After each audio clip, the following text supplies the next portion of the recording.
How can you tell whose DNA it is? So if you have DNA from a crime scene on an item or in blood or something like that, there's a couple different ways. One's the old-fashioned way. You generate a suspect, you get their DNA, you compare it and see if it's the same. But now with technology, we've got a couple different ways. We have a CODIS system. It's a combined DNA database maintained by the government of known convicted felons, and their DNA is in this database. You can take the DNA from a sample, compare it put it into the database, and it'll tell you, does it match any known person in that database that it could be their DNA.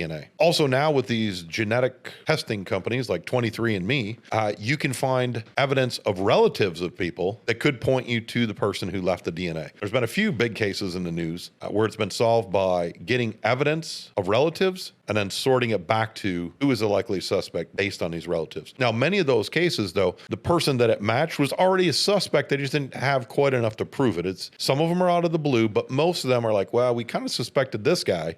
And then 23andMe says, hey, it could be that guy's son, his cousin, his brother. It's like, oh boy, we might be on the right trail here. And all of a sudden then it intensifies as to how to solve whose it might be. But technology has really increased the old-fashioned footwear of walk around and find a suspect and see if it matches their DNA, to let computers do the work.